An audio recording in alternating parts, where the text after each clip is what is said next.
Liar is not one of them. Okay. So let's do this, right? Let's start with like the numbers. Some of those numbers that we got with regards to like postpaid, prepaid, financials. We'll do some fixed wireless access talk.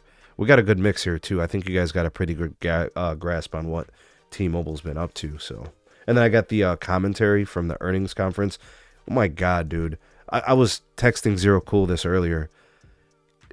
Literally the confetti crew at T-Mobile with that cringe presentation, man. It is just awful to sit through, bro. It's cringy. It's hard to watch. It's bad. Like watching the worst thing on television. It's just like, what is?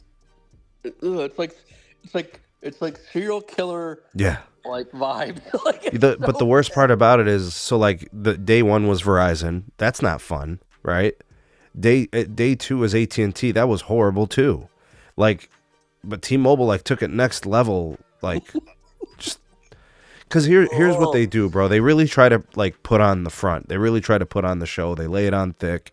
Like it's a party over here. You know what I'm saying? Look at all the fun we're having. Yeah. But like all we care about is like, you know, the numbers. We want to hear good questions from the analysts, and of course they never do. We get like one good question out of every earnings call. Now I want to ask Sneed and Zero Cool this. Which one's worse? The AT&T's yesterday or T-Mobile's today? Well, T-Mobile is always worse. Opening remarks from T-Mobile is always the worst. That is facts. The opening remarks are always the worst. Because they've got those planned out, calculated. He's reading off the screen, and his nipples are jumping all over while he's talking about his company. You know, his smile and his hand gestures are like, what? It's like, ugh. Yeah, it's ridiculous. But you know, like they have to sell it though. You know what I'm saying? Zero Cool. They want to make people believe like this is where it's at, and you know anything else is uncivilized. That's fine, but like find a different way to do it instead of looking like a creepy like. Think about the shoes. Think about the shoes he's trying to fill, though. Right? Yeah, but when John did, at least it was like watchable and fun. Yeah, because he was shitting on Verizon and AT&T all the time. You know, now it's a good old boys club. You know what I'm saying? It's too good old boys club. He just needs to. I don't know. It just needs to. It'd be better if his earnings were just like not, have no audio only. It's like stomach. That's why it's hard to watch. I turned it off after he was done speaking. I'm like, I can't do this anymore. Ridiculous, man. I don't watch the call earnings. I wait for the text version of the printout from the media. I don't blame you, man. It's like give me the stuff that matters, right? I told you last night's live stream at the very end, if everyone watched it, I was gonna go eat the chocolate chip ice cream and take a nap. I did exactly what I said. Yo, so here's why we watch the earnings conferences, right? You can get 90% of what you need to know from the press release and the PDF that's on the investor relations page. But that like last 10 or 15%, that comes from like the occasional good question and then the occasional transparency we get from an executive, so I mean, it's worth it as a collective for somebody to watch it and then kind of report on it. But like, man, it's tough. It's tough to sit there for an hour plus and, and just, floss your teeth with thongs. You know what I'm saying? Oh, yeah, the Magenta, man. So here we go. All right. Up on the screen, you guys will see some of the metrics for the Q4 and the year. Postpaid phone net adds, 299. Well, postpaid net accounts, 299,000 for the quarter, 1.3 million for the year. Postpaid net customer additions, 1.6 million for the quarter, 5.7 million for the year. Postpaid phone net adds, which is the thing that we always take a look at. Verizon came in at plus 450. AT&T came in at plus 550, and then T-Mobile came in at plus 934. So industry leading in growth once again. 3.1 million. Yeah, I mean, if they would have hit 1 million, it would have been record setting. I can't think of a quarter where they did that. So pretty impressive stuff. They definitely do grow. Postpaid phone churn, 0.96 for the quarter. 0.87 on the year. It says lowest in company history. for the year. So that shows you like what getting rid of Sprint did. And it allowed them to really, improve their churn rates. And then for the quarter, they were industry worst. I think Verizon came in at 0.88 and AT&T came in at 0.84. So not only were they industry worst, but they were very distant. Like almost 10 basis points from their nearest competitor. Ouch. Yeah, so that's definitely a weak point, and I think a kind of a, I don't know, kind of a pretentious point to kind of talk about today because they grew so much, but they still had elevated churn. It's unusual. It makes you think like, where did those customers go, and the ones that they got, where did they come from? So the ones that churn, they probably went to the AT&T or the Verizon of the world, or they went MVNO. I have a hypothesis. I think some of their I was gonna say I think some of their postpaid ads are prepaid customers. Yep. And that's what really boosted the number. So like where it says like 934, I think maybe 20% of those customers might have been prepaid upsells. Like, hey, we'll give you phone financing. Here's a deal on the phone and all that, and here's a really good rate plan, and join the postpaid side. Here's a promotion. Like the Xfinities and the Spectrum Mobile of the world. Right. And once you compete with that price point, like you do with the MVNOs, then you're basically at basement level pricing for postpaid. And I don't know if that makes you an extra couple of bucks compared to prepaid, but I guess it's worth doing to try to sell them later. I don't know. Yeah. 5G home internet plus 541,000 for the quarter, over 2.1 million for the year. It's a lot of customers, man. Makes them the fastest growing home ISP in the country. And that's, I think, 2 years in a row that they've eclipsed that 2 million mark. They now have over 5 million customers on the service.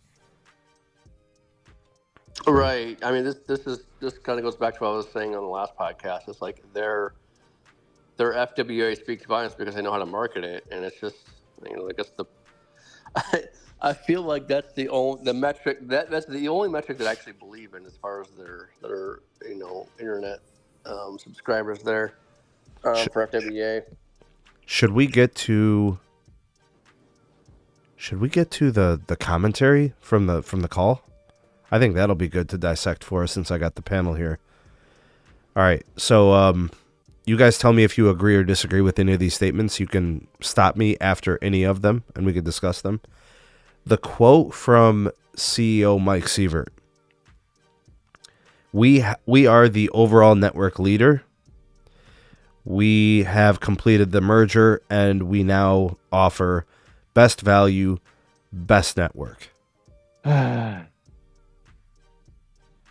That was kind of like the opening vibes from Mike Sievert. I don't want to become B, but I might have to fill his shoes. Oh, I know radio.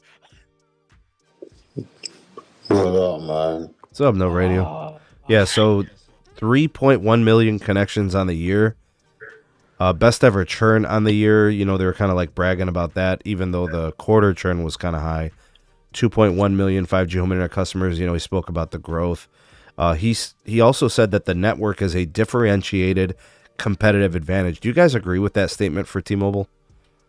Depending on the market, I do agree. Like, I've had good experience in Orlando, and I'm not going to speak on the radio, but he's shown me good performance in North Carolina, and it's good in Jacksonville, Florida. But based off of like Carlos' experience, he's trash in Vegas. So I can't fully agree with that. I can't either. I think like from a value proposition, a value creation, T-Mobile is the best at it. They offer the best like perks. The free Netflix, the free Hulu, lots of promotions and discounts. The new plans, upgrade your phone. For half the year, stuff like that. That's the stuff that makes T-Mobile shine and really bring to the table. They used to be price locked. But the thing that's not correct is the leadership in networking. There's only one leader out there, and it's Verizon. Always has been Verizon, and it's always gonna be Verizon. They know how to build the network. The C-band rollout, right? T-Mobile, AT&T, they can't touch Verizon, and they never will. Well, hold on, Zero Cool. I got to push back, bro, because Mike Sievert said we are positioned to continue to lead in networking. All right. They even mentioned that the network would continue to get faster as they actively refarm LTE to 5G on their nationwide network. I would have said it differently. They can say they're not okay. They're leading for themselves. They're not leading against. they're not leading against Verizon and Verizon especially. But they spoke directly towards their competitors in their commentary today. It's poor wording, and that's what they say on the quarterly calls. They'll say the sky is magenta color, and if it makes them feel good, okay, that's just how they are. But that statement is every time they the difference between what Legier said and Mike is totally different, because Legier trash talks it and just talks down bad mouths the competitor. But what Mike does is he brings T-Mobile above, and that's better than their competitors. As far as being a leading, we're number one in this, blah blah blah. It's disingenuous. It's not true. Okay, it's lies. Verizon has the best network, and they continue to build the best network. They put up more towers. They put up more. They modernize faster. All right, let's take a look at some of these elements, Zero Cool. All right. Market share in enterprise and government, they're increasing. Small markets and rural markets, they've gone from 13% to currently at 17.5%, with a goal to be at 20% penetration by 2025. They're probably going to get there. That's not good enough. Well, their goal was to get to 20% by 2025. They're probably going to make it. And then, what's his name? Fryer, he did say that he wants to do more beyond that. Right, but here's the problem. Like, here's the differentiator between Verizon and T-Mobile. Verizon sets big goals and big long-term gains and forward-looking gains and projections, and Verizon hits them and exceeds them. T-Mobile will set small goals, and small outlooks, and achieves them, but calls them a big win. That's the difference between the two. If you're at 13 and 17% market penetration, is not that in the scheme of a nationwide is not nothing to sneeze at. I think I caught him in one lie, and I think it was who the hell was it, man? It wasn't. Was it the financial guy? I forget who it was, man. But he said we lead the industry in customer satisfaction in 5G home internet. But we already know that the net promoter scores are highest at Verizon. Right, exactly. This is all about perception. If it feels good, and this is their playbook. It always has been their playbook, and this is why I never agree with it, and it makes me sick every time I watch the calls. Is that they perceive how they want to look. If they say, okay, here's our small goals that we set, 13 to 17%. Okay, we're number one in this, we're leading that, blah blah blah. You can say that, sure, but that's just how you feel. That's not facts. That's not factual. Like, it just isn't. And that's the difference between how Verizon does. They actually, in their calls, they actually state facts and actually achieve them versus how they feel, right? That's what makes it so hard to watch over at T-Mobile. They're not network leading. If they were network leading, they would beat Verizon in root metrics, not just pay off ookla and umlaut, just good scores. Let me bring Carlos in on this next point. Carlos, they spoke about mobile pricing and ARPU. They mentioned price increases. Those are possibilities for 2024. They did guide a 2% increase for revenue growth. They mentioned customers moving up the rate card, right, getting on more premium plans, with the Go 5G Next and those types of premium plans. He also mentioned that the auto pay changes help them make more money, what he referred to as optimizations. And he followed up by saying, we're still the value leader. We will still defend our position as the value leader. Carlos, do you believe those things?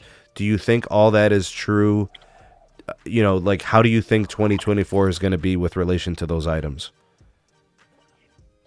Bro, you can't even get a damn auto pay discount if you use a credit card, which is the most secure thing you can use. Well, it protects the customer, right? It protects you in case you're in a breach. Because, I mean, how many times has my damn debit card been leaked because of them? Dude, I've watched you get your SIM swapped on live stream. That's what I'm saying. Like, it's just wild, man, that you're still with that same. All they need to say is just literally like, look, we're like everybody else now. It is what it is. You know, we're not the value leader anymore. You know, we want to make money. But he says that they are. So they're selling wolf tickets. You think anybody's buying them? Of course they are. Of course people are, bro. People are just, bro. You could tell them that ketchup tastes awesome with on your ham sandwich, bro, and they'll buy it, bro. Let's talk a little bit about churn then, Los, because I think that kind of connects to this. The churn rate is up 9 basis points quarter over quarter. The churn rate is industry worst, right? Verizon's was a little bit lower. They came in at 0.88. T-Mobile came in at 0.96. AT&T at 0.84. Right, so AT&T industry best. Verizon kind of, you know, a little closer to AT&T than T-Mobile, that's for sure. I think, and this is just me speculating, I don't have any type of proof of this, but I think they're overselling the network. I think that the growth is catching up to them. And I think their plans are not as aggressive in pricing and value as they say they are. And I think that's what's causing the churn. I also want to kind of, and to explain churn for Dusty there in the chat. Churn rate is the percentage of customers that leave the company. So it's basically like, you know, you put up your gross ads against, you know, the number of customers that leave. And then they calculate a percentage, and, you know, in postpaid, you want to see your churn under 0.9. That's the vibes I get. Every carrier wants to be under 0.9. That's, you know, 90 basis points or whatever. And when you're over 9, when you're over 0.9, you're probably going to be industry worst. If you're under 0.9, you're either close to second or you are second. And last quarter, AT&T was the best. T-Mobile was number 2, and Verizon was number 3. So a little bit of movement there, but you can see what good device promos does. It keeps customers on your network, and I think AT&T understands that. So, you know, the reason for the churn, according to Mike Sievert, he blamed competition. He said we added 940,000 net adds. We added all these new accounts. They talked about how, like, the Phone Freedom promo, you know, the thing that's supposed to get all the AT&T customers. They talked about how that was like this great move. Well, how the hell is it a great move if AT&T has the best industry churn? Does he realize how dumb he looks? Like, nobody believes him. You can't say shit like that when we got the numbers. Like, this is C0 Cool. Like, you were right about one thing. Yeah. Like, what you were talking about, like the principle of what you were saying, I totally understood. I didn't know if it applied to what you were saying necessarily, like that was up for debate, but I can apply it to this 100%. You have industry worst postpaid churn. You have industry most ads, and we can't figure out where the hell they came from. They won't tell you either. And then I look at cable. We didn't get the Charter numbers, but we got the Comcast numbers. Comcast did the same numbers as they did last quarter. So they didn't change. Verizon added 450,000. So in my opinion, two things are true. T-Mobile is cannibalizing their prepaid, and Verizon took a lot of their ads. I have a feeling in C-band markets, Verizon is taking T-Mobile customers back. I truly believe that. Yeah. As crazy as it sounds, you'd say, why would they go back to Verizon? Because they need a better network. T-Mobile might be less reliable. T-Mobile might be, maybe the plan's not that great, and people are like, well, Verizon's going to give me, the perks or whatever, the my plan. I don't know. Maybe they like the 40% off of the Max and the Netflix, or something. I don't know. I don't know if they want any of that stuff. Or maybe it's the promotion. Maybe Verizon just struck while the iron was hot. Trade in any broken ass phone and they give you a good deal, I guess, whatever. But I think that's what's happening. I think T-Mobile is cannibalizing their prepaid business in order to boost those numbers. They're still giving away a free line for every third. Oh, speaking of T-Mobile promotions, I just want to make a quick PSA announcement, if I can, for T-Mobile. Their Hulu on Us. Once you sign up for that, it's going to give you 12 months. But to get that indefinitely, the rest, for free forever, at the end of the 12 months, you actually have to opt in again after that promotional period to accept that Hulu on Us offer. And if you don't do it, it will charge you. So. Yeah, man, he made me laugh with some of that commentary about the whole uncarrier move with the phone freedom. That was specifically to attack AT&T. I still don't see it working. Anybody have any proof or data to suggest that it's working? Meanwhile, they don't give us any numbers about the uptake for Go 5G Next. They don't give us any numbers about churn rate for the home internet. Nobody gives us any transparency. We're still in the dark. They don't want to. Yeah, that's the thing. So anything that makes them look bad, right? They won't give any transparency. Yeah, but they call themselves Uncarrier, but they do carrier things.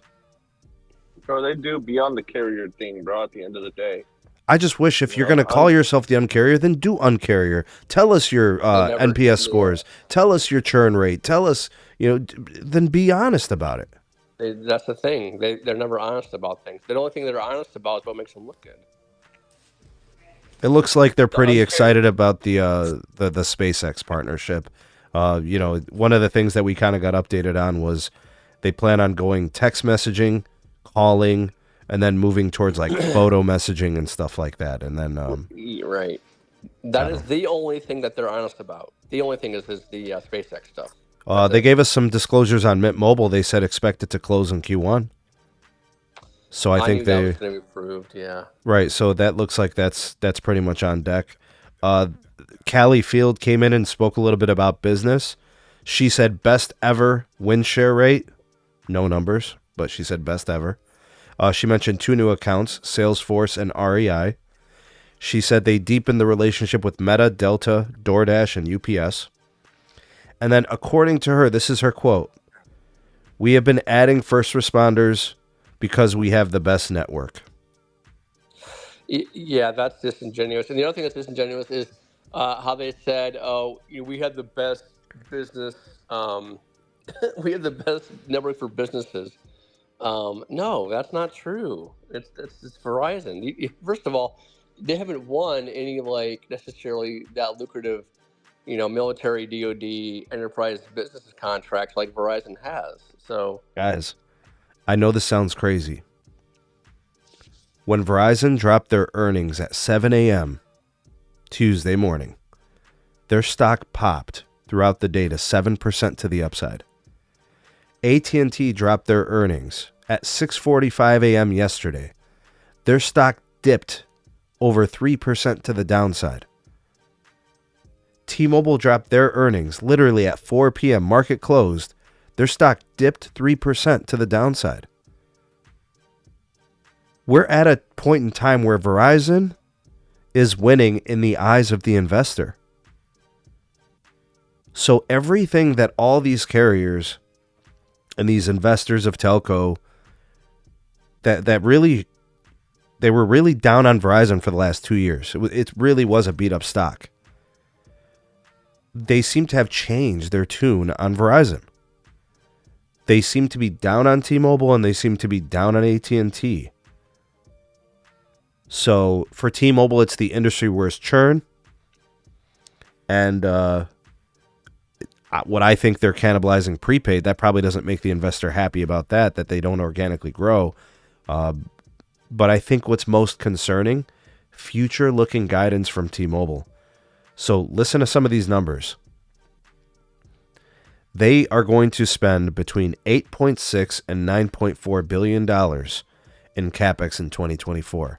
I got a panel full of people here. No radio.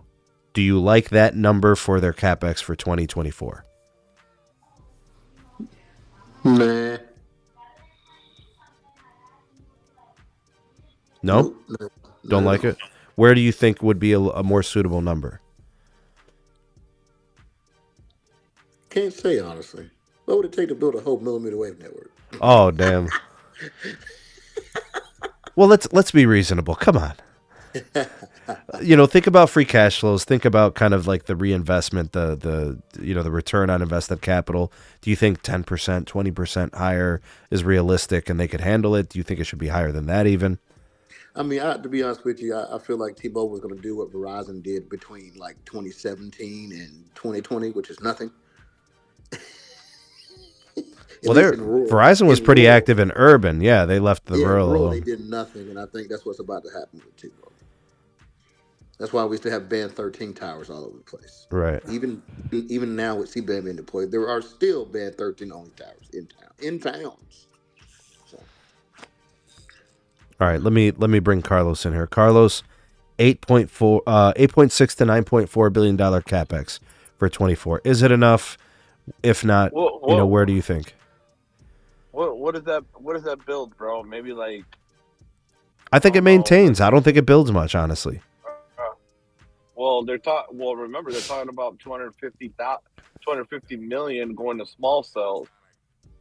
Bro, 250 million is not a lot. I mean, Carlos, they could spend half of that in Vegas. Yeah. If they really was going to do Vegas. Zero Cool. Not enough. LA and Vegas, could they spend $250 million in C-RAN in 1 year? You could spend that, but it's not going to nearly cover what you need. That I know for a fact. I've done that. And here's the other thing.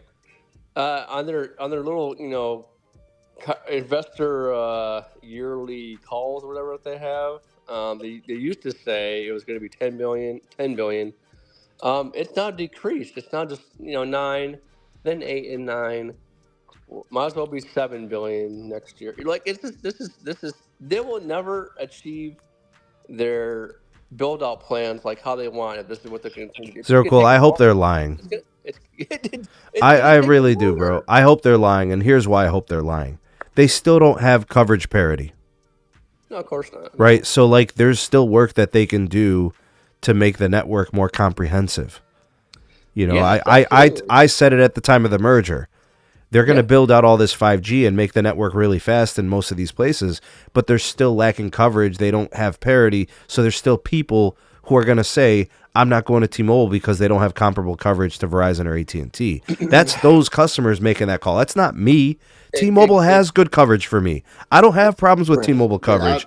I think T-Mobile probably has good coverage for 95% of people. But there are still people, no radio, that are going to make that call. They're going to say it's not good enough. I get what I'm saying. It's the only people who really need Verizon, honestly, like on a large scale, are people who constantly travel.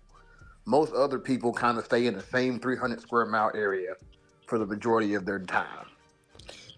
Those one-off rural trips, most people aren't taking rural trips, honestly. Let's be real about it.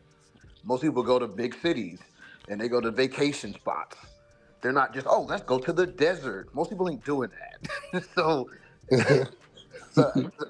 what I'm getting, I ain't saying they shouldn't expand coverage. I'm saying that what percentage would they actually grow from having that random rural coverage like today? Yeah, but they're saying that they only cover 35% of the geographic space in the country. Their competitors are over 51%.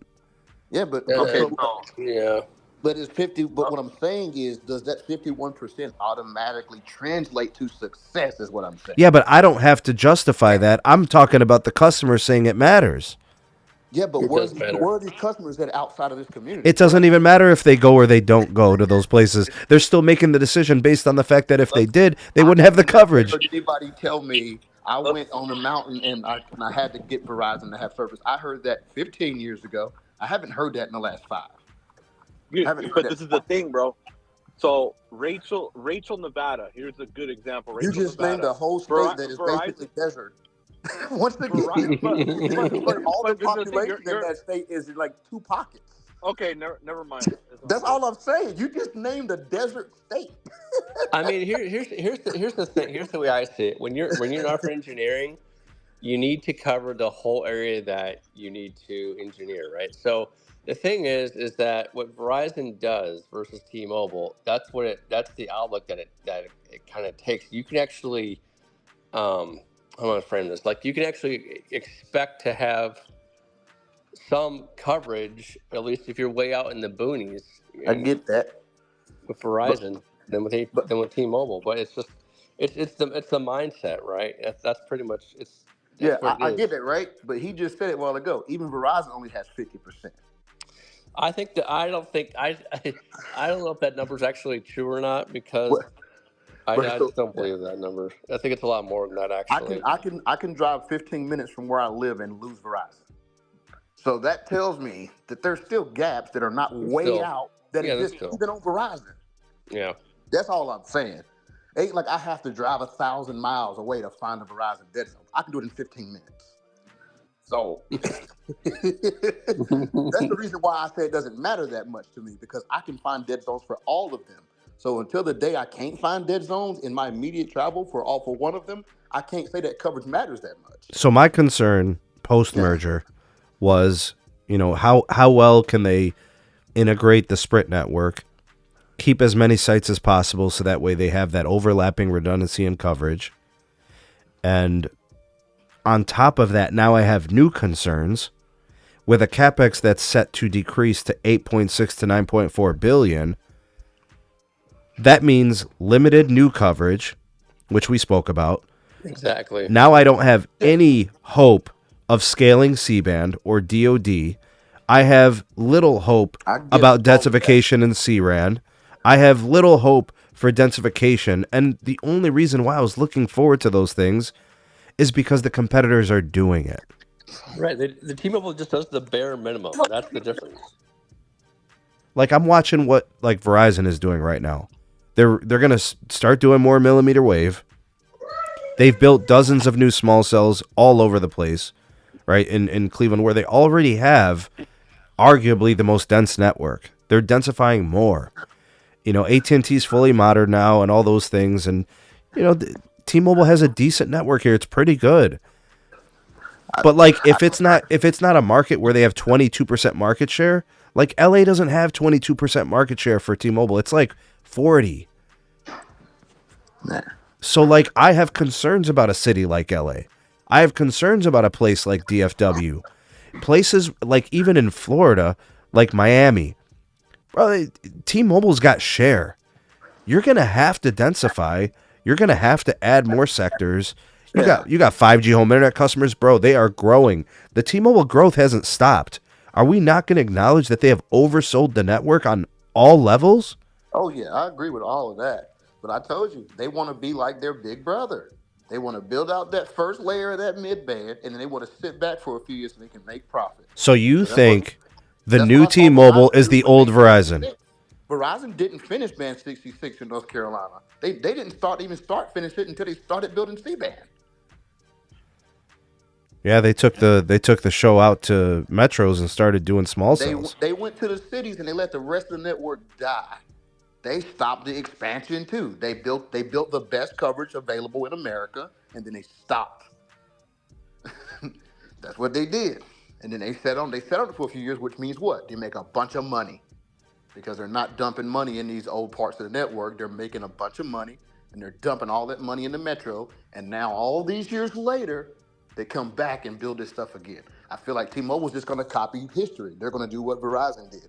They're going to get bigger than they ever been, and then they're going to sit on their hands for a few years and stack bread. But they're talking about being the leader. That's where my pushback is. Marketing, just like Caleb said. I don't listen to marketing. And you said it 100 times, Sneed. You don't look at what they say. You watch what they do. Yeah, it's frustrating though because they're going to send the mixed messaging and somebody's going to believe it. They're going to try the service and be like, "What the hell?" Yeah, but that's Yeah, only going to hurt that person who's going to be in them rural places for the most part. yeah, they sell it to the investors and just leave the customers up to dry for service. If that customer lives in a major metro, they're probably okay. fine. They're It's probably okay, fine. right? It ain't going to matter. Let me ask Austin. Austin, you there, bud? Yeah, I'm back. If we were to quantify in a percentage, the percentage of wolf tickets, right? Like how much of what T-Mobile says is wolf tickets? Put a percentage to it. I would say pretty much, depending on some people in here have worked for T-Mobile. I would say, if we're judging it based on my market, like Norady was saying, with they only go about 300 miles out of their location, their actual area, and 300 miles is practically all of the southeast region of the United States. I would say about 25% of the time, depending on if you're in a bad market of T-Mobile, then you would say T-Mobile sells about up to 75% of wolf tickets. Carlos, let me get Carlos. Their network ain't managed as much as like the other two. Wait a minute. We just saw three different tiers of management to home internet. Bro, that management to home internet's not as bad as when you download a bunch of updates on AT&T and it throttles you to 10 megs just because you're downloading 50 updates. Which plan are you on? I was on one of Los's lines. Business? Austin, I've seen the same thing, by the way. On what? On AT&T postpaid service, I had an elite line, and I noticed that as well. This one had the FirstNet priority in it, and it still throttled it. 10 meg, sir. Los, let me get you in here. How much of what T-Mobile says does? How much of that is wolf tickets? 99.9%, sir. 99. Is that a Verizon bias, Mr. Carlos? The only 1% I see that they're talking about that some fact is the SpaceX thing. That's it. Right. But even that didn't get off on its rockets yet. And here's the thing: it doesn't matter. Most of the weightlifting. One. All right, ladies and gentlemen, the man we've all been waiting for has arrived. B. Welcome to the show. Good evening, everybody. Hope everybody's doing well. Hey, question: what was T-Mobile churn? 0.96. I wonder who called that. Have I not been predicting this forever? Have I not said this was going to happen? B, do you feel vindicated? Absolutely. Chickens come home to roost, man. More chicken. Too much Chickens come home to roost. Yeah, man. T-Mobile is charging premium pricing for a subpar network experience compared to that of their competitors. When you couple that with the fact that, they're not as promotional as they used to be, I mean, people are leaving. We're thinking that a lot of those postpaid conversions are coming from prepaid. B. Yeah, I mean, I imagine they probably are. Verizon added 450,000 customers. AT&T added 550,000 customers. Comcast added 350,000 customers. Those customers, 934,000, where'd they come from? We think a large chunk of them came from prepaid. And there's nothing wrong with that, but they're not taking, Verizon customers. I think it's the other way around. They came over the border. They hopped the fence, huh? Man, did we really have to go there? Hey, you got to remember this too. No, they. What? What? No radio? Hey, I'm betting at least 50% might have come over the border. Yeah, probably. That's why I said you had to go there. Come on. Their family was. Wow. Hey, Sneed, so you got to remember this too, bro. So T-Mobile, if you're a Metro by T-Mobile or a regular T-Mobile prepaid customer, they poach their own customers out of their own prepaid brand, and after like 6 to 12 consecutive on-time payments, they say that you're qualified for postpaid without a social security number. Yeah, I agree with it. I was just joking, guys. So at the end of the day, they're poaching their own prepaid sector, which is fine, but that's why the numbers mattered. That's why context mattered. They sit there and say they got 934,000 in the net ads, but those net ads, they're not taking from competitors. They're taking from themselves. That creating those accounts has less value when you're not taking industry accounts. You're taking prepaid accounts. Verizon had the best quarter they've had in like 5 years. So they weren't taking Verizon customers because Verizon had a lower churn. This is why context matters, bro. Yeah. I think he's getting it now. I think we're getting it now. And there's nothing wrong with like, you know, the pom-poms and pumping up the brand and stuff. But like, we have to look at the numbers. And they had like $4+ billion in free cash flows, and it's their best year of free cash flow ever. It's probably their first year of having positive free cash flow and growing free cash flow. They're expecting to grow it next year too. I mean, I would have somebody lie to me straight to my face versus lie to me with a pom-poms in their hand, but that's just me. All I know is that Verizon stock spiked to the upside 7%. AT&T's dipped by 3%. And it dipped a second consecutive day. And then T-Mobile dipped on the news of their earnings. What was their positive free cash flow again? $4 billion. Okay, that was about the same as last quarter, wasn't it? Yeah. So they got consecutive quarters. Okay, so if they have $4 billion in free positive cash flow, I guess the question that I like to answer on this panel that you guys can go around is, why is their Capex dropping? I just told you why. They go sit on their hands for a few years and stack money. I've done told you. Yo, B, do you agree with that statement from No Radio? Do you think that's what's going to happen? You think they're going to be resting on their laurels with their 5G lead? They go keep lying, and they gonna keep sitting and trying to collect as much money off of the lies. I feel like they just set it like half on fire and just like laugh at it. Let me get B's take on this. B, jump in. Yeah, I mean, I think that's accurate. I think No Radio is right. That's been their plan. That's been what they've done. And historically, that's been what they do. So, yeah, I agree with No Radio. AT&T is going to spend $21-22 billion. Verizon's going to be at 17.5 billion.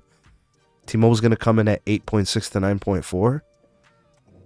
Oh, that's just not right. It's not like, I don't know how. That's the thing that just drives me nuts the most.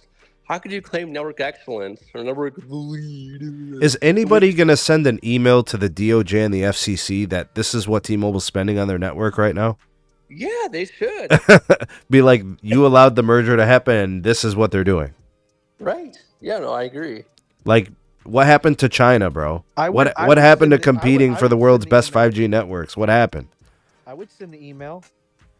I wish we could find some historical numbers from some older mergers, like Verizon Altel mergers, and look at what the spending was like in those days.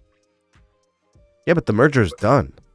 I know, obviously. I'm saying I want to know did Verizon go on a tangent spending money nonstop immediately, or did they enjoy that whole southeastern coverage map for a year or two? Oh, I see what you're saying. Yeah. I think the highest that Sprint, I don't need to look back at the numbers, but I think the highest that Sprint must have spent was $3 billion.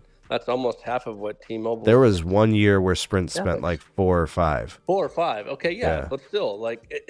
But Sprint consumer base was like 45 million. So spending $4 or $5 billion is adequate because you can't go beyond your means. Bro, we're talking about a company that is the second most postpaid subscribers in the industry, spending half. That's what I'm saying. Of the second competitor. That's exactly what I'm saying. Why can't you spend more because you have more postpaid subs? I don't get that. I mean, I know their OpEx is going to go up. They're going to have to pay for 10 gig fiber circuits. Bro, they're selling the shit out of that home internet. Yeah, I can actually tell you who's actually doing 10 gig fiber circuits. That's Verizon. All 10 gig fiber circuits are being upgraded here in the UP as we speak. Look, T-Mobile's not going to have a problem in Cleveland. They have 22% share. My concern is the markets where they take their share, meaning 34, 35, 40%. I think they're in trouble in those markets. Yeah. In Ohio, they're good. They can put a 1 gig fiber circuit on basically every site. In Ohio, I think they'll be fine. But New York, Florida, Tejas, the People's Republic of California, they need 10 gig fiber. Republic of California. They need 10 gig fiber, bro. They do. They definitely do. I mean, this ain't fair, but Verizon has their own Capex spend for Florida and Texas. To comment or respond to the speed test channel, he asked, did T-Mobile spend more on Capex the last 2 years when heads down on the N41? Yes, they did. Their Capex peaked at was it 10.5 billion? Zero cool. Yeah, that's correct. And here's what I don't get. They just got their latest N41 frequencies for the white space licensing. Good Lord, go. Well, that ain't going to be too much building. That's going to be more retuning, right? That's more. Yes, that's more retuning. But the thing is that you could still build some sites with N41 Sure. to improve on top of that coverage, like for capacity. Bro, I have capacity concerns. I have concerns. When are we going to start seeing a substantial C-band DoD build? 2027. Come on. No. He's right. He's right on that. Actually, I'll tell you why. Because they still have to complete. So when they did their original network build, guess what? That did not include. I repeat, did not, because I designed it. Did not include the C-band and the DoD. And it was supposed to be done by 2026. Guess what? They're nowhere near it. So Zero Cool, they're not going to turn on the C-band or the DoD until after the network build. That's 2027 at the earliest. They upgraded the tower site, the Spring Keep at my school, right? Right. I was so excited when I saw people up there. I'm like, oh my God, they're actually going to upgrade it, right? I go up to the crew because it's right next to the busing depot. I go up to the crew. I said, hey, man, what are you guys putting up there? Just tell me, what's the hardware? And he said, well, we got a massive MIMO antenna and radio. And we got this other larger one, and that does all the sub 3 gigahertz stuff. Or he's like, 1700, 2100. He started naming all the frequencies. And I'm like, do you guys have any of those smaller massive MIMO antennas? Like the ones, and I tried to explain it to him because some of these guys don't know. I said, are there any smaller ones like you see what you've been doing for AT&T? Because I was trying to see if maybe they had the integrated DoD C-band that was going up. But he said no. He's like, we haven't seen any of those from T-Mobile yet. No. And you won't. You won't until 2027. But he did say that it was going to be a 10 gig fiber circuit on the site, which was exciting. But I'm like, where's the gear to push it? And they can monetize, man. Like every site at a 10 gig fiber circuit with all their frequencies, they can sell the shit out of the home internet if they want. That would be great. But again, if for Capex, they'll never get there. You have to make customers happy, right? And to get customers, even more than they already are, you have to build a network like Verizon's doing. But good Lord, they're way behind in the network build. Hey, Carlos. That's not cool. Eugene reconfirmed. He said, and this is his quote. This is not me making this up. He said, capital light model. They are not going to be spending big on the network for fixed wireless access. They never will. They never have. It's not happening. Okay. So I don't know if their home internet's ever going to be good.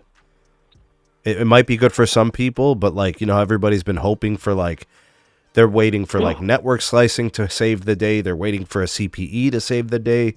I don't know, man. Well, wait. Hold on. Wait a minute. What about the recent CPE deal with Nokia? I mean, we can all hope, but I don't. I mean, come on, bro.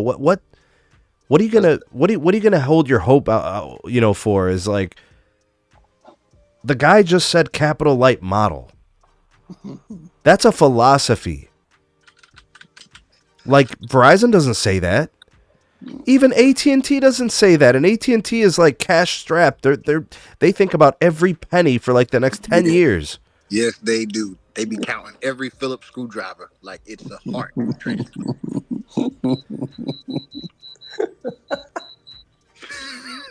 Am I wrong, Zero Cool? Oh no, you're so right. That's what makes it so funny. No, that's the thing. If T-Mobile says like, okay, They're like, yo, we're over $5 on the budget. Count again. Make it work. Yes. Well, I mean, okay, yes, they're capital light. We get that. We know that. But if you're going to be capital light, at least like say it would be better. It'd be more like believable in the conference calls. It's like, oh, we spent just this much. We know it wasn't enough. We hope you think it's great, or not like, oh, we're the network leading. We're like, come on, like at least be genuine with your dollars. Not disingenuous. If they sit back and chill for like 3 years and then come back with loaded pockets, they can put a nice dent in some stuff. If you think about it. I like to. I mean, that would be nice for them to do. Why can't they be? Bro, we are no longer calling the network chief Ulf. We're gonna start calling him Ulf tickets. He is no longer Ulf Ulwaldson. He is now Ulf tickets. Yeah, and he hasn't done anything spectacular so far. He hasn't done nothing. He's literally done nothing. Neville's like, fuck this shit, I'm out. yeah, pretty much. He goes and gets a job at Ziff Davis, bro. He's working for Ookla or Root or something. Yeah, I think they're gonna take a vacation, bask in the glory, let that cash flow stack. Gone fishing. And then they might try to pull it again, y'all. They might try to pull another 3 years of head down after that. Yo, rural America, if you have an upgraded T-Mobile site with N41 and a high capacity fiber circuit, you're chilling. You're good. Yeah, you're Gucci. Like you'll be like my brother-in-law, being 800 plus down on home internet 24/7, no matter what time it is. Cold chilling. T-Mobile, T-Mobile is like that movie Gone Girl, to where the network is really good. They hype it up and they don't know where it is anymore. You guys want to hear something messed up? This is messed up. Every day, I have a new comment from somebody different on my T-Mobile home internet videos. I signed up for this service 1 year ago. It was great. Service has tanked, and I'm returning this shit. And where do these people typically live? Urban. There you go. Urban. I'm gonna tell you something, Sneed. I wouldn't sign up for any wireless home internet in urban. I have to agree with you. You got to be on a wire line in urban. I wouldn't do it, man. Can't do it. I don't care if it's millimeter wave. I couldn't do it. Millimeter wave, I would try though. I mean, I got FWA for T-Mobile as a backup, and it's price locked. Thank God.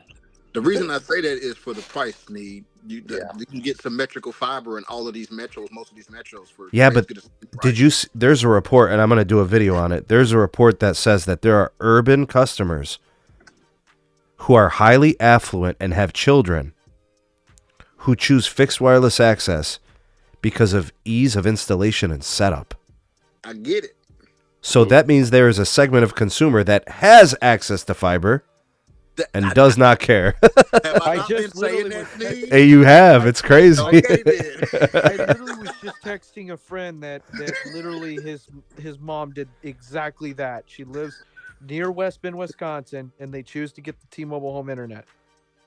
I'm telling you, people don't be picking that fiber like everybody here be talking about, bro.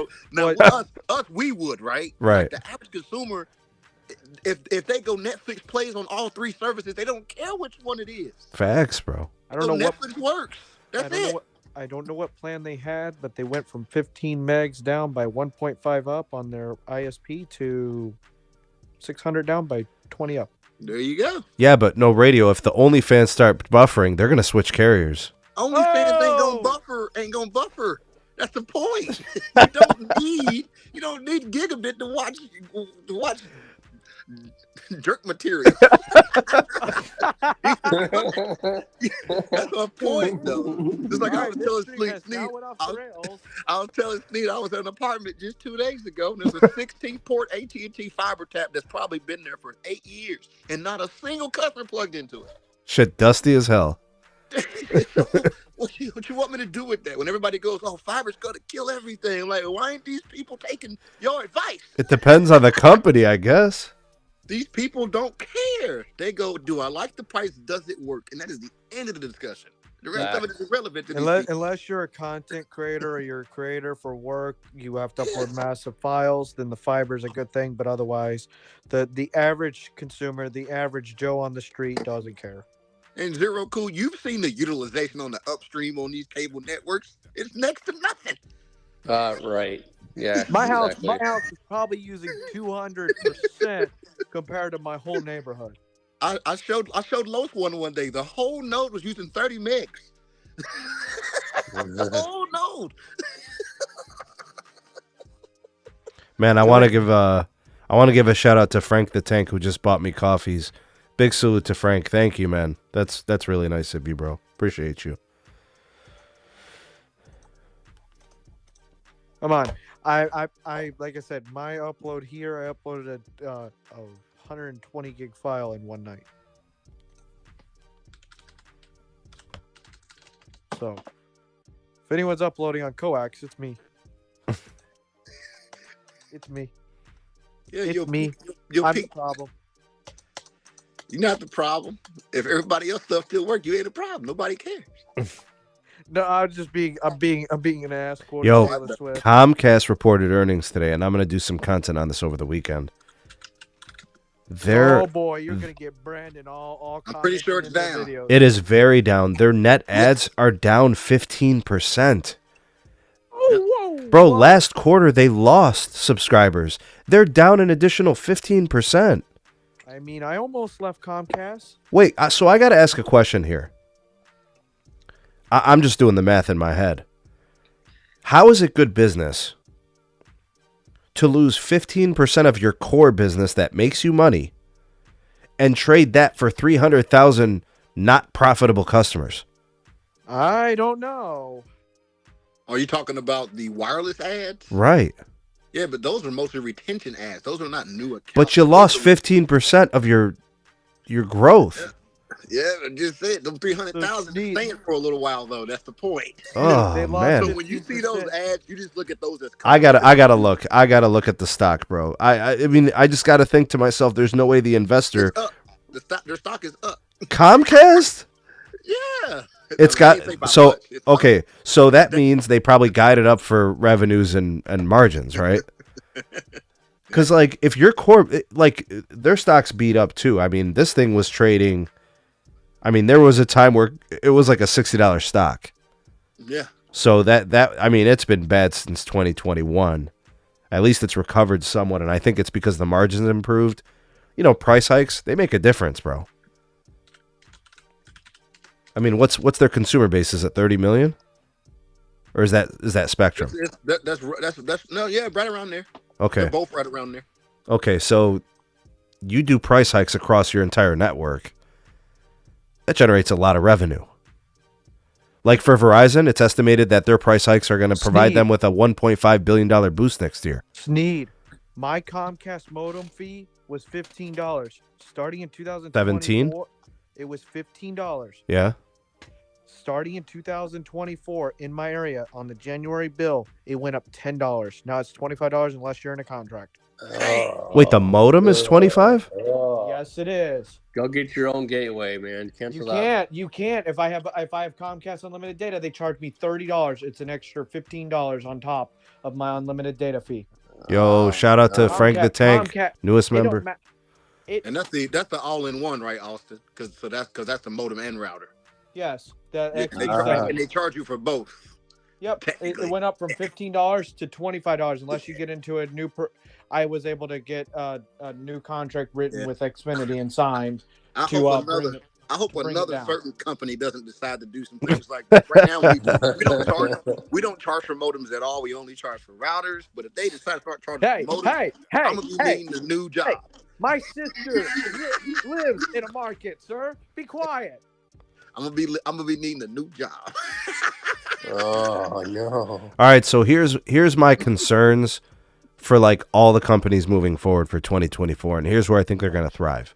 Now that we got the results for the big three, my concern is that the T-Mobile network is going to regress.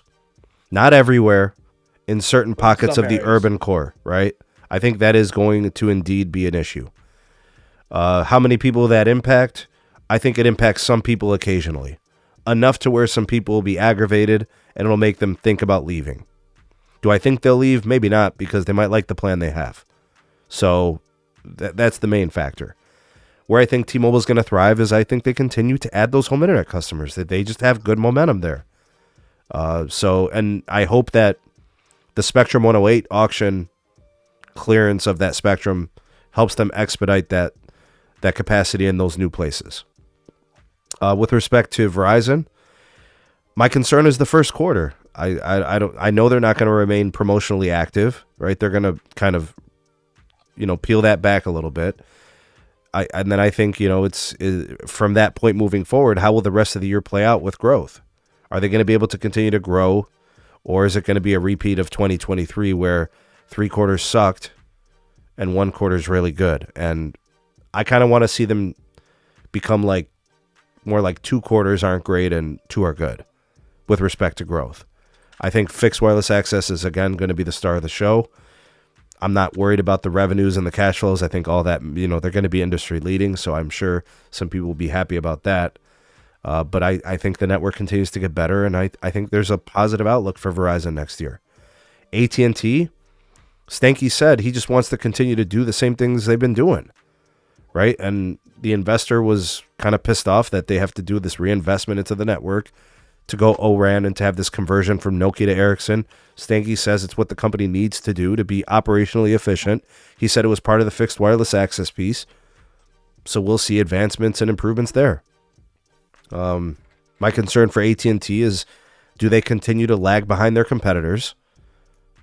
And, do they properly execute all of these things that they've decided is going to be the future direction of what they're doing? Fiber, they want to pass more addresses. They got joint ventures. I need to see that become effective. You could sit there and talk about BlackRock and Gigapower and all those things. Let's see that magic put to work. Let's see the manifestation of it. They're in trouble. They're in trouble in North Carolina. I don't think they should even start building any fiber anymore. Yeah. They shouldn't even start. They should just quit building in North Carolina because Lumos has covered their footprint and more already. Man, that lollygagging, here they are. They got to deal with that. They've gotten overbuilt by a smaller company and then built beyond out into rural, like insane levels. They should just quit here and go somewhere else and build. So Lumos is the one? Lumos is if you live in the if you live in my area, Lumos is your most likely fiber provider over AT&T. Lumos built in CenturyLink and AT&T footprint, and they're taking share. Yeah, I'm saying footprint wise. Why would AT&T want to even build next to them? Is what I'm saying. Oh, they were talking about convergence and all this other stuff, bundling services. Yeah, but even then, the expenditure to have to fight with 2 other ISPs that offer symmetrical. AT&T is not liked fighting. That's what no one does. It's kind of bad business. That's like if you put a pizza restaurant next to Domino's or Pizza Hut. Why would you do that? Like next door? Really? Go across town at least, Well, if I was a mom and pop shop, I would compete. If I was another, you don't see that. But you don't see that. Right. You don't see that. That's all I'm saying. Nobody really wants to. You don't see them build theme parks next door to each other, do you? Not right next door. Nah. They go across town. Not even across town. They go cross state. Sometimes. Yeah. Like Florida's an anomaly, but everywhere else, you don't see that. Yeah. That's all I'm saying. It's kind of bad business. You go where the market needs you and you build there, and then you become the staple in that community. You don't go and just sit on top of other people's bills and hope the community chooses you. Facts. It's going, come on. Hey, big shout out to Green. Thank you for the super chat. Green said, good evening. Excited to get my S24 Plus and 512 gig storage tomorrow in the exclusive color. Sneed, do you think the X75 modem will perform significantly better? We have seen in the recent iterations of the Qualcomm modems, every year the modem has performed better. So, my expectation is that it would also this year. I hope the thermals continue to improve. I hope battery efficiency continues to improve. With respect to the antennas, I hope edge cell improves, as always. We like to see that get better. And the carrier aggregation combos, we really want to see that, come to fruition in this next generation of networking. So for Verizon, I kind of want to see that whole mmWave C-band improvement. It keeps defaulting me to C-band when I'm in the mmWave vicinity. I don't like that, so I want to see that change.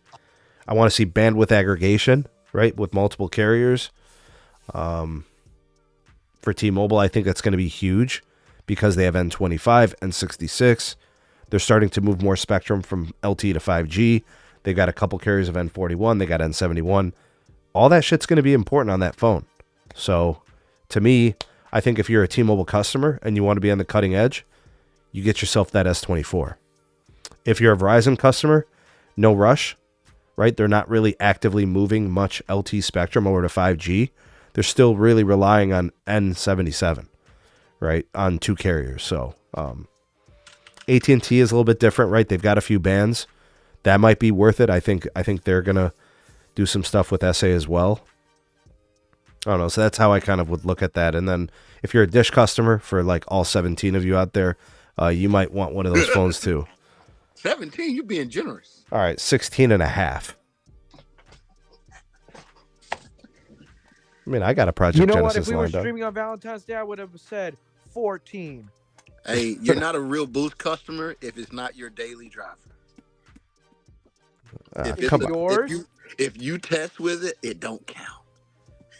But I've had it since day one, bro. I'm one of the OGs.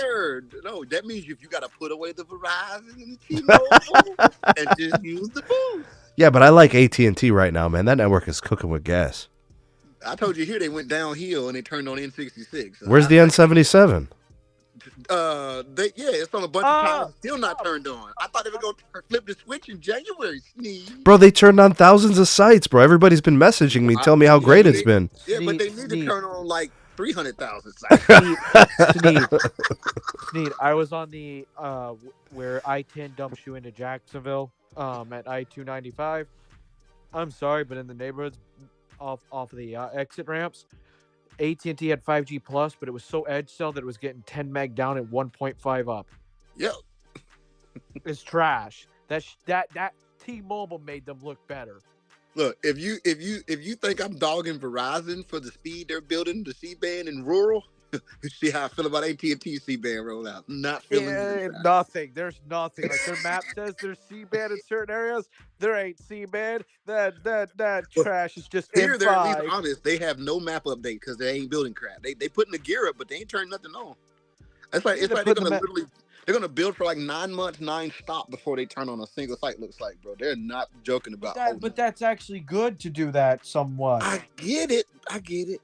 But when your LTE was better than your 5G is now, just turn the damn 5G icon off. No, what I'm saying, I'm saying they reformed bands and made both slow. Yeah, that is messed up. Yeah, that's all I'm trying to tell you. When they had N5, everything was fine. They turned off N5, turned on N66, and the network tanked. Is it just me, or does 5GE make things just trash? Oh, 5GE is just aggregation. That ain't got nothing to do with what we talking I don't know. about. 5G works pretty good in my experience. 5GE was good. It was just LTE. I was getting 300 down on 5GE. I'm barely getting 100 on AT&T now. Don't get me wrong. It's consistent, though. I give them that. But they ain't hanging with Verizon and T-Mobile. They ain't. You're talking about for throughput? What I'm saying, so I don't measure it by who I see high speeds. I measure it by, I'm in the middle of nowhere. What's happening right here? And I check, and I got both C-band and I got UC, and they're both getting 600-700 plus. And then I pull out AT&T, and it's like 50.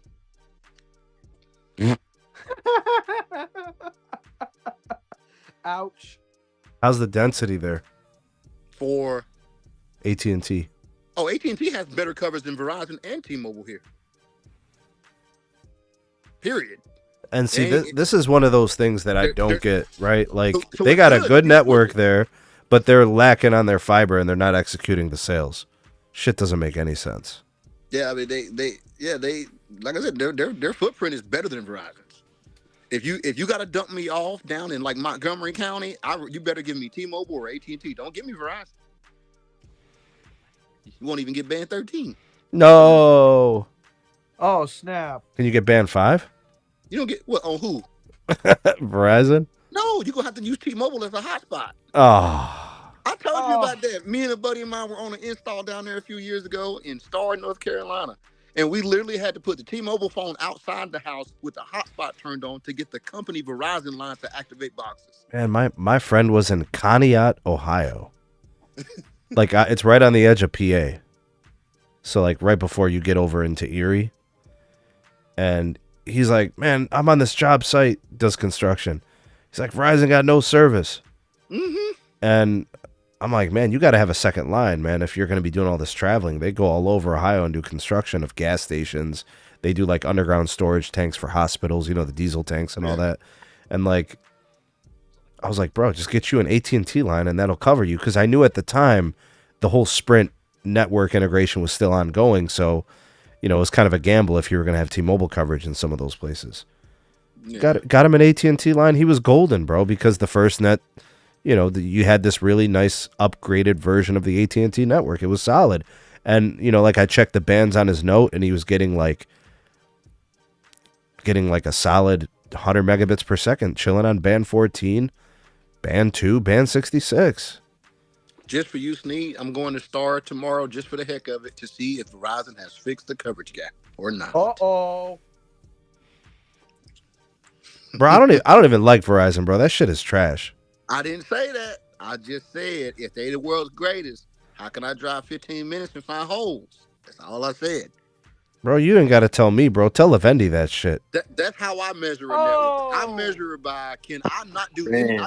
If I can do something completely unspecial and find a hole, I'm not happy.